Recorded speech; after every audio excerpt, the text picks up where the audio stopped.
Yaorana Manahao et bienvenue dans Manava, votre émission Info Service. Aujourd'hui, on va parler du rush du Heiva Itaiti. Et oui, ça a déjà commencé. Un rendez-vous incontournable où se croisent tradition, performance, fierté culturelle bien sûr. Plusieurs centaines d'artistes vont fouler la scène de Toata et cette année, tous vont vibrer au son du Vivo, du Toere et des Pahu.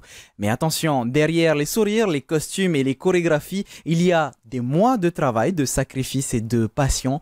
On en parle avec nos invités. Nous avons Tauhire Sanford, chef du groupe Atoroire Yorana. Yorana. Et nous avons Noah Teiva, donc danseur pour Temaeva Yorana. Yorana. Et enfin, Manoa Emen, répétiteur pour les garçons du groupe Manohiva Yorana. Yorana. On va commencer déjà par la genèse de vos différentes passions. Tauhire, avant d'être chef du groupe Atoroire, comment est-ce que tu t'es lancé dans le Oritaiti? Alors, je me suis lancée dans le Oritaiti en intégrant l'école de danse Aratoa de Keho. Et ensuite, j'ai fait mes premiers pas sur Toata avec le seul groupe Hitireva. C'est quoi le déclic où tu t'es dit, tiens, j'ai envie d'ouvrir mon propre groupe Atoroire? Alors, on va dire que quand j'allais en répétition, j'étais fiou de danser. De danser? Ouais. J'ai pas la même motivation d'aller en répétition quand, du coup, je vais pour mon groupe et quand je vais pour danser. J'étais fiou de danser. En 2019, j'étais tout le temps absente aux répétitions. Donc, tu t'es dit, je vais ouvrir mon propre groupe? Non, en plus, avant d'ouvrir un groupe, je voulais être professeur de Oritaiti. Ok. Parce que j'aimais bien cet apprentissage-là avec les élèves, avec les plus jeunes. La transmission. Voilà, la transmission. Au début de l'année, quand j'ai commencé à être assistante, au début de l'année, les enfants, ils dansent d'une manière. Et à la fin de l'année, les enfants, ils ont progressé. C'est-à-dire, ils sont mieux. Et du coup, c'est cette satisfaction-là qui m'animait. Donc, du coup, en fait, après, le fait d'aller danser pour soi, c'était plus devenu un plaisir pour moi. Du coup, avec le fil du temps, j'ai ouvert une école. Le groupe de danse était déjà ouvert parce que j'avais commencé en faisant le Heiva de Haroué. Ok. Et ensuite, depuis, je commençais à faire le hura. D'ailleurs, c'est Fred qui avait pris mes garçons cette année-là, Noah. Et c'était 2019, c'était mon premier hura tapeiru.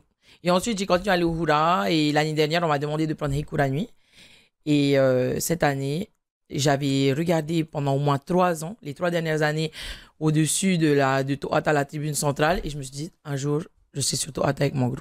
Et c'est ce qui va se passer cette année. Cette année. Exactement. On y revient, justement, mais toujours dans la même veine. Toi, Noah, tu es danseur pour Temaeva cette année. Tu représentes du coup Temaeva en tant que danseur au Heiva, mais tu es aussi chef du groupe Toa Mataro, c'est ça? C'est ça. Comment est-ce que ça t'est venu en tête, la création de ce groupe? Alors, la création de ce groupe, ça m'est venu d'abord l'idée de faire danser des amis. Parce que à ce moment-là, c'était en 2022.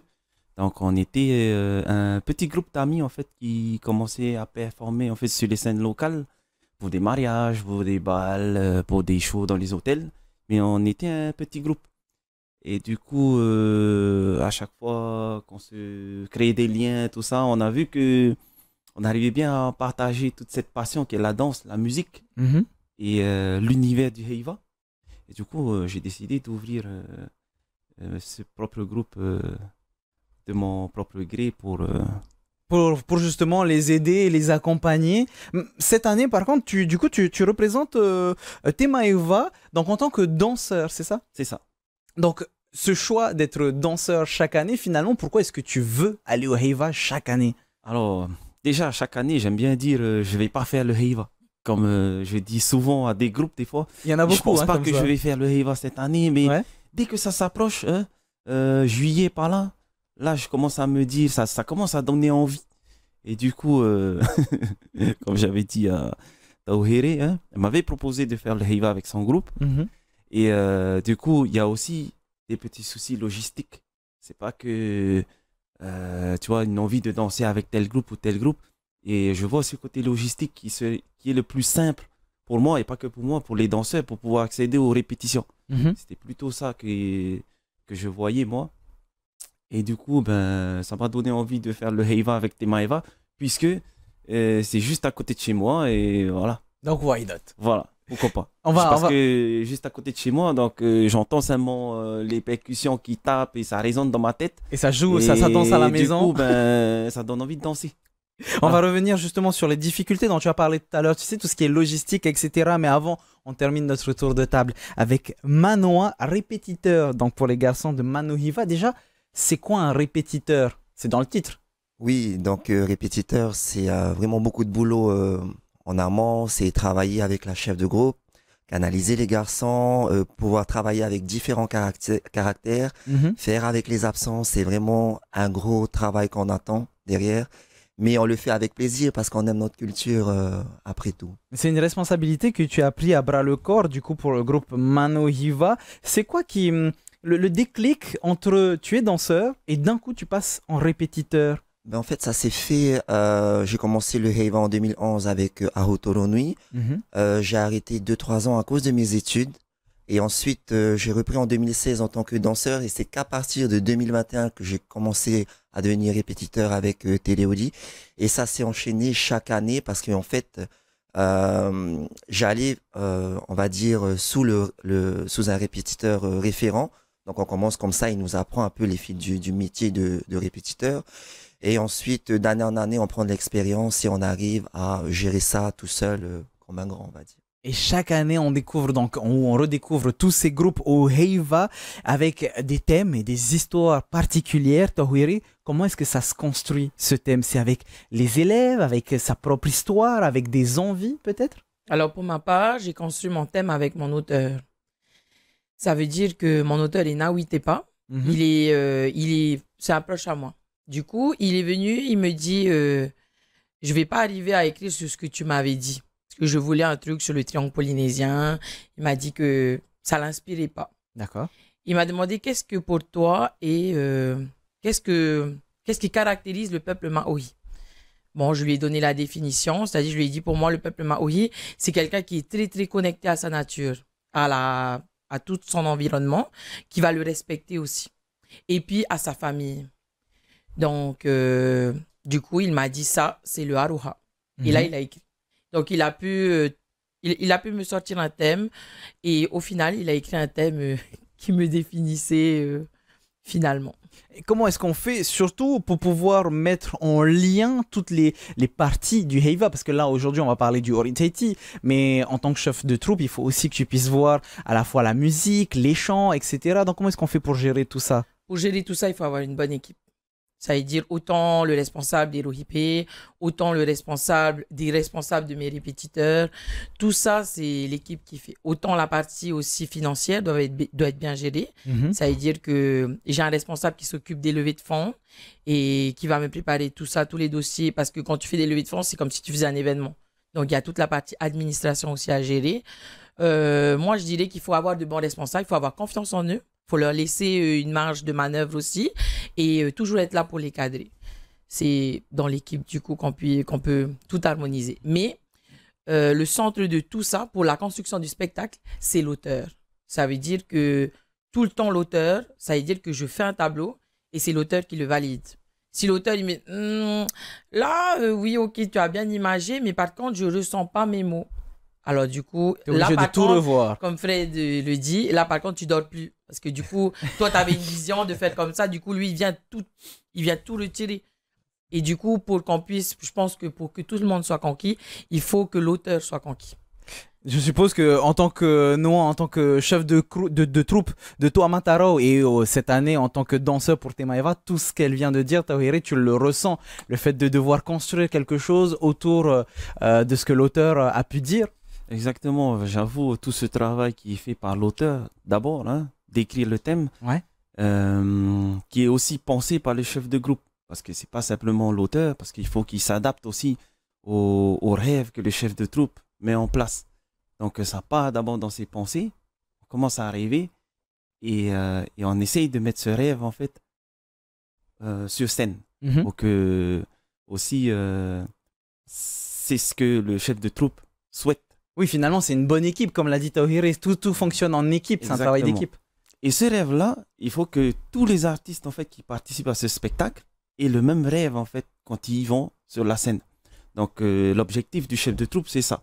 Et l'objectif de l'auteur, c'est comment on va dire ça, c'est d'essayer en fait de tirer un peu du chef de troupe, de ce qu'il a pensé, et un peu aussi de ce que lui, il a envie de mettre en place. Parce qu'il faut savoir que l'auteur, en fait, lui, il a un message aussi, lui, son propre message à faire passer. Bien Donc, sûr. du coup, il y a deux messages et qui va faire un message à la fin et qui va faire un beau spectacle si tout le monde comprend ce message. Et je suppose que si tout le monde est sur la même longueur d'onde, que ce soit l'auteur ou le chef de troupe, est tatoué. Voilà, c'est ça. Il faut se mettre d'accord et il faut que tout le monde soit d'accord et que tout le monde comprenne surtout le thème du spectacle. Alors, une fois qu'on a le thème qu'on a pu voir avec l'auteur, bon, on va partir du principe qu'on est sur la même longueur d'onde que l'auteur. Manoa, il y a quoi en plus pour que ça puisse être merveilleux? Est-ce qu'il faut de la rigueur? Est-ce qu'il faut de la pertinence vis-à-vis des mouvements, vis-à-vis des gestes? Oui, je pense effectivement parce que si tu veux, nous on a une information descendante de notre chef de groupe qui nous donne ses idées.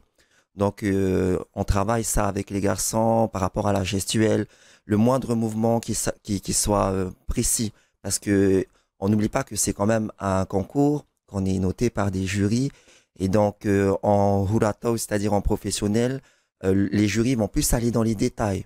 Donc c'est très important d'avoir une même harmonie, que ça soit chez les filles et chez les garçons. Et tout cela, ben, on se retourne vers notre chef de groupe pour qu'elle puisse nous donner les bons tips pour pouvoir atteindre l'objectif. C'est intéressant ce que tu as dit parce que tu as généralisé les garçons et les filles. Il y a la même exigence que ce soit chez les garçons que chez les filles?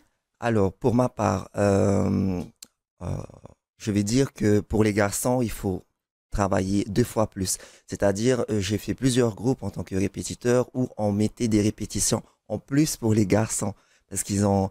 les filles ont plus cette facilité à bien appliquer la gestuelle, à bien retenir. Les garçons, il faut les canaliser.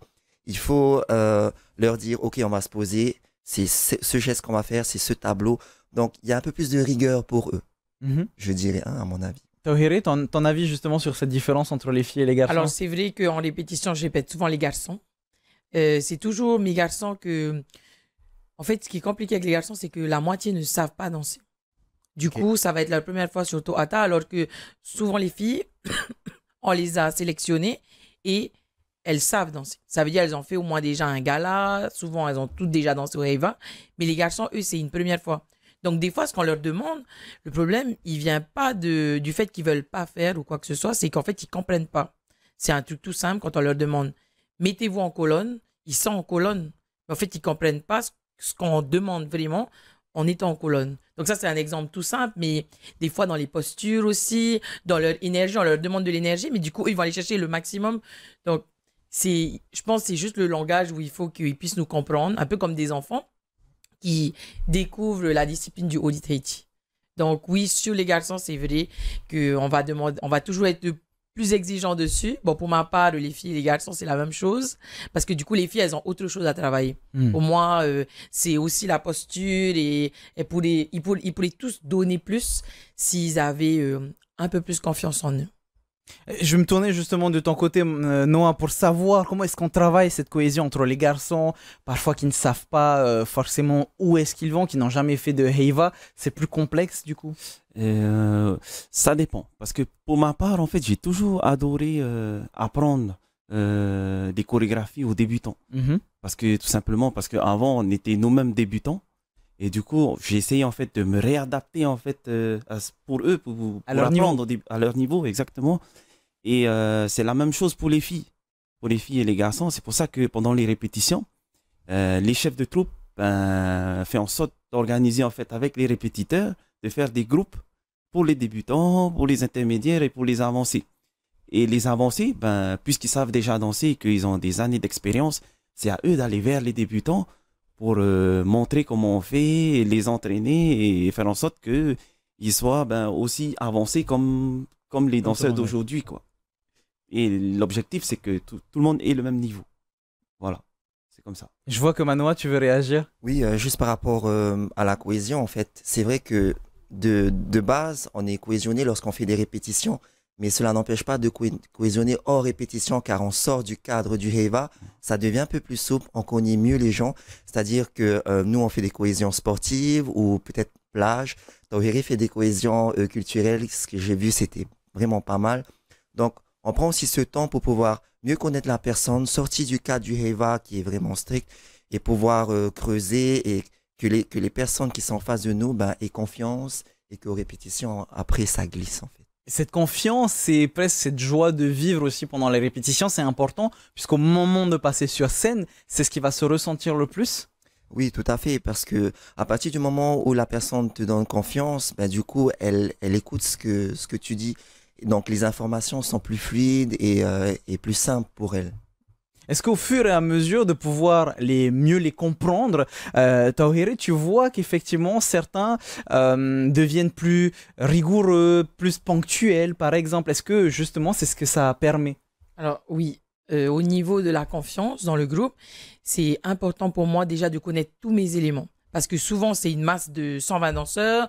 Ensuite, on a les musiciens, ils sont 24 plus 12, choristes. Donc là, ce sont souvent... Avant, moi, j'arrivais pas à aller vers eux et surtout à, comment on va dire, à les connaître. Mais c'était pas possible pour moi de ne pas les connaître personnellement, leur histoire, parce que eux, ils vont me représenter sur Tohata. Ça veut dire, ils sont venus, je les connaissais pas. Et je sais pas comment ils ont fait déjà pour tous arriver devant moi, les 120 danseurs, parce que les musiciens, ils étaient là, roi. Et du coup, c'était important pour moi de connaître leur histoire. Et ainsi, je pense qu'ils se sentent plus intégrés au groupe, donc ils donneront plus parce que c'est beaucoup d'investissement, cette partie du Heiva Tahiti pour les familles. Surtout, on a beaucoup de parents. Donc, eux, ils laissent leurs enfants à la maison ou des fois, les enfants viennent en répétition. Donc, les enfants sont complètement dans le bain. Et là, par exemple, en juin, ils n'ont plus de vie. Ça veut dire que même quand ils ont pas répétition, eh bien, ils ont costumerie. Oui, effectivement. Là, c'est bientôt le Heiva. Là, on est en plein dans le rush, comme je le disais en début d'émission. Mais comment est-ce que vous faites pour accompagner ces familles, que ce soit hommes, femmes, peu importe, qui n'ont pas forcément l'habitude de ce stress intense, de cette réactivité qu'il faut avoir pendant cette période? Parce que je t'avoue qu'en début d'année, je me suis dit, tiens, je vais faire le Heiva. Et finalement, ce qui m'a fait peur, moi, c'est le fait que tu n'aies aucune vie en juin, juillet, justement, parce qu'il faut être hyper investi. Comment tu accompagnes ceux qui n'ont pas l'habitude? Alors, du coup, on essaie de les accompagner le samedi pour ceux qui ont moins d'expérience. Donc, le samedi, on a des sessions spéciales, on va dire, pour travailler les bases, mais surtout les postures, parce que ce qui compte beaucoup, c'est la posture sur la scène. Ensuite, comme Fred disait, les petits ateliers. Donc là, on va prendre les responsables de tous les ateliers, ce sont des personnes expérimentées. Et ainsi, dans ces groupes, ils gardent les mêmes groupes pour revoir les chorés et synchroniser tout ça.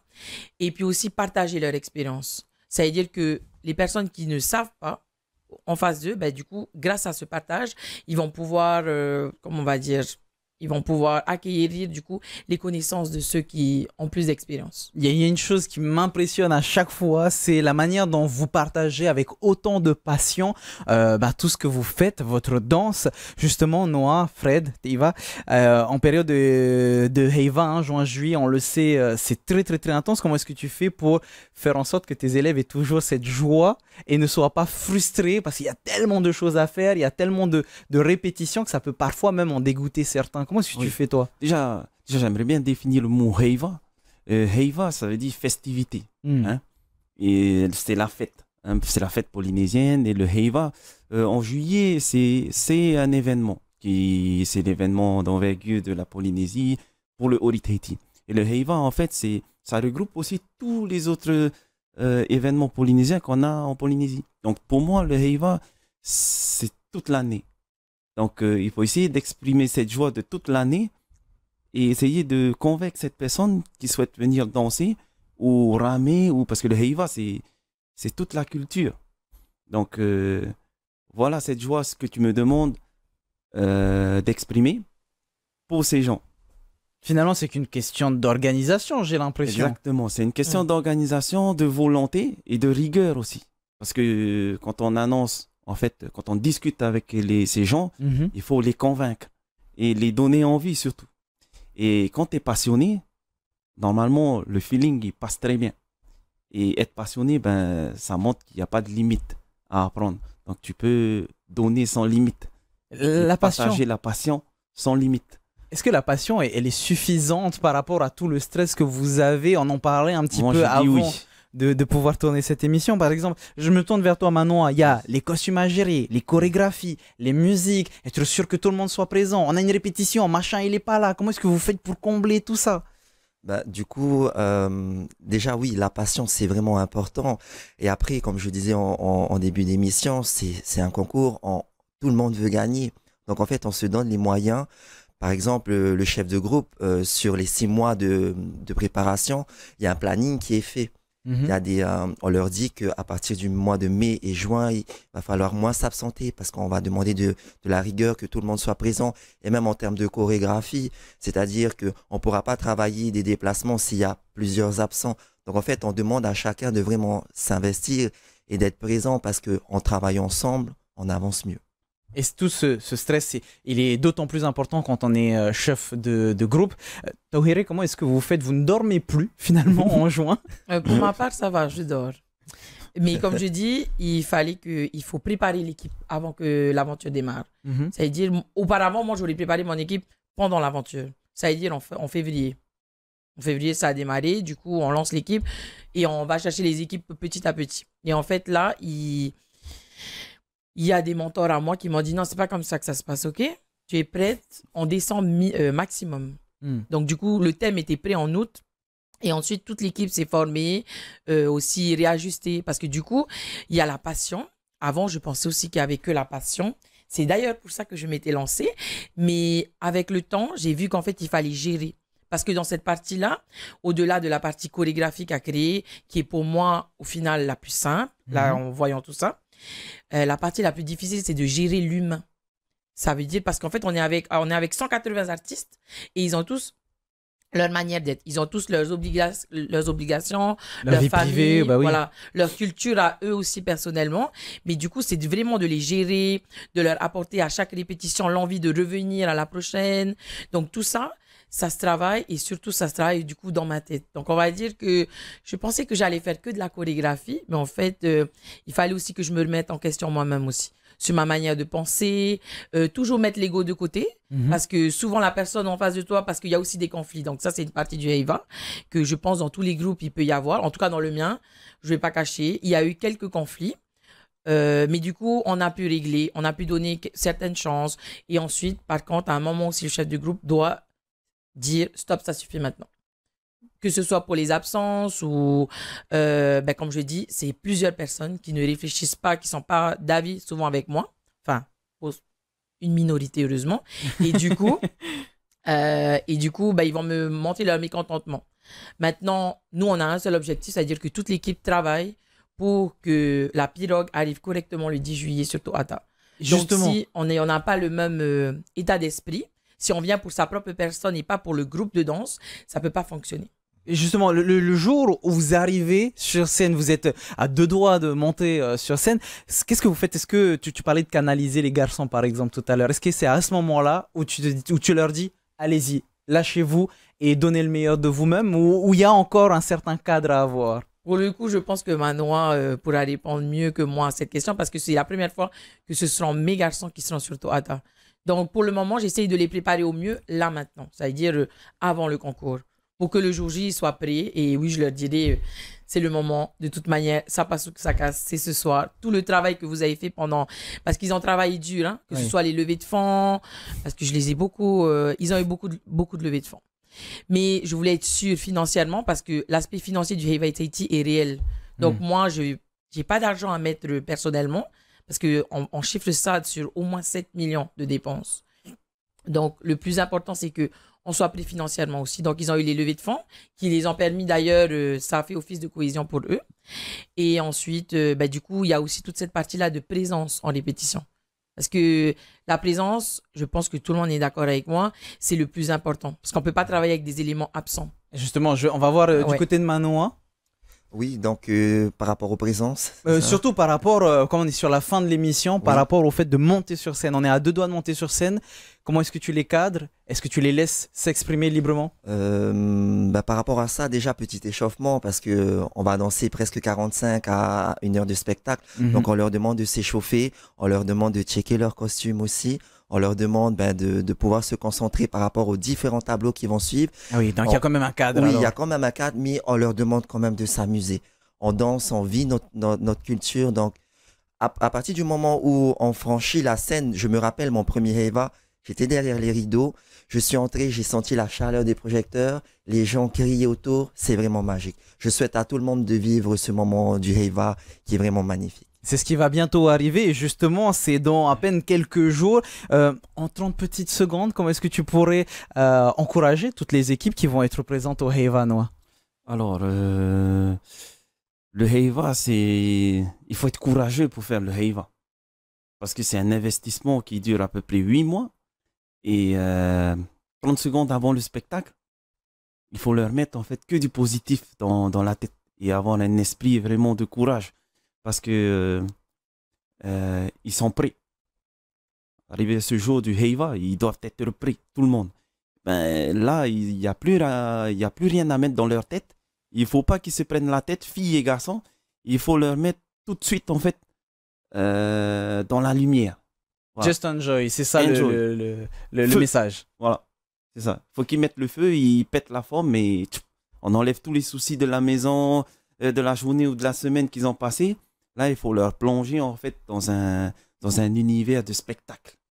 Voilà. Donc profitez et surtout beaucoup de courage à toutes les équipes qui sont encore en préparation. Merci beaucoup à toutes et à tous d'être venus sur cette émission pour parler du Oritaiti au Heiva. Maruru. Maruru.